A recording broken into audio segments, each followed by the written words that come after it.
Hi friends, இப்போ நம்ம வெண்டைக்காய் மோர் குழம்பு வைக்கலாம் ஃப்ரெண்ட்ஸ். இப்போ வெண்டைக்காவை இந்த மாதிரி நீட்டாக அரிஞ்சிக்கோங்க ஃப்ரெண்ட்ஸ்.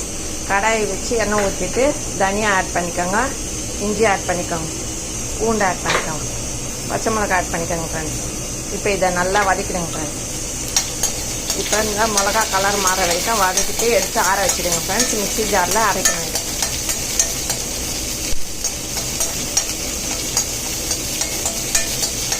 இந்த பச்சை மிளகாவை கீனிட்டு போடுங்க ஃப்ரெண்ட்ஸ், இல்லைன்னா வெடிச்சிடும். இது வதக்காச்சு ஃப்ரெண்ட்ஸ். இப்போ தட்டில் எடுத்துட்டு இது ஆற வச்சுக்கலாம் ஃப்ரெண்ட்ஸ். இப்போ கடாயில் எண்ணெய் ஊற்றிடலாம் ஃப்ரெண்ட்ஸ். இப்போ கடாயில் எண்ணெய் ஊற்றிட்டோம் ஃப்ரெண்ட்ஸ். இந்த வெண்டைக்காவை நல்லா வதக்கி ஃபஸ்ட்டு எடுத்துடலாம் ஃப்ரெண்ட்ஸ். அப்போ தான் நல்லா இந்த மோர் குழம்புக்கு குழம்பு இல்லாத இருக்கும். இதை நல்லா வதக்கிட்டு கொஞ்சமாக உப்பு ஆட் பண்ணலாம் ஃப்ரெண்ட்ஸ். இப்போ இது நல்லா வதங்கிட்டா அப்புறமா உப்பு ஆட் பண்ணிடுவோம். இப்போ இதில் லைட்டாக உப்பு ஆட் பண்ணிக்கோங்க ஃப்ரெண்ட்ஸ் வதங்கினோடனே. இப்போ இதை நல்லா வதக்கிட்டு ஒரு தட்டு போட்டு மூடிடலாம் ஃப்ரெண்ட்ஸ். அப்போ தான் இந்த வெண்டைக்காய் நல்லா வதங்கிடும். அப்படியே நம்ம மோர் குழம்புல ஆட் பண்ணிடலாம். இப்போ இதை தட்டு போட்டு மூடிடலாம் ஃப்ரெண்ட்ஸ். ஒரு 5 நிமிஷம் இருந்தாலே வெந்துடும் ஃப்ரெண்ட்ஸ். இப்போ இந்த வெண்டைக்காய் வதங்கியாச்சு ஃப்ரெண்ட்ஸ். இதை நம்ம தட்டில் எடுத்துடலாம் ஃப்ரெண்ட்ஸ்.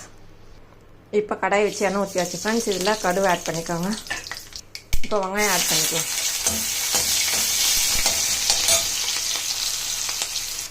இப்போ இதில் தக்காளி, கருவேப்பிலை, கொஞ்சம் ஒரே ஒரு காஞ்ச மிளகாய் கிள்ளி போட்டுருங்க. இது நல்லா வதங்கிட்டோம் தக்காளி. இப்போ நம்ம இந்த வதக்கந்த மிக்ஸி ஜாரில் ஆட் பண்ணி அரைச்சிடலாம் ஃப்ரெண்ட்ஸ். இதை ஃபஸ்ட்டு ஒரு ரன் கொடுத்துக்கலாம். இப்போ இதில் சீரகமும் துவரம்பருப்பு கொஞ்சமாக கடலைப்பருப்பு 1 மணி நேரத்துக்கு முன்னாடி ஊற வச்சுடுங்க. அப்போ தான் மிக்ஸி ஜாரில் அரையும் நல்லாவும் இருக்கும். இதை இப்போ ரன் பண்ணிக்கலாம். இப்போ கொஞ்சமாக நான் திருவண்ண தேங்காய் ஆட் பண்ணிக்கிறேன். தேங்காவை ஆட் பண்ணுங்கள், அப்போ தான் டேஸ்ட் இருக்கும் இந்த குழம்பு. இப்போ இதில் இந்த தயிர் ஆட் பண்ணி ஒரு பல்ஸ் கொடுத்துட்டு நம்ம குழம்புல ஆட் பண்ணிடலாம். இப்போ இந்த வதக்கத்தில் கொஞ்சமாக பெருங்காயம் ஆட் பண்ணிக்கோங்க, கொஞ்சமாக மஞ்சாத்தூள் ஆட் பண்ணிக்கோங்க. இப்போ இதை ஒரு வாரத்துக்கு வதக்கிட்டு நம்ம இந்த அரைச்சி வச்சுக்கிற எல்லாத்தையும் இதில் ஆட் பண்ணிடுவோம். இப்போ இந்த வெண்டைக்காவை இதில் ஆட் பண்ணிடலாம் ஃப்ரெண்ட்ஸ், வதக்கி வச்சது.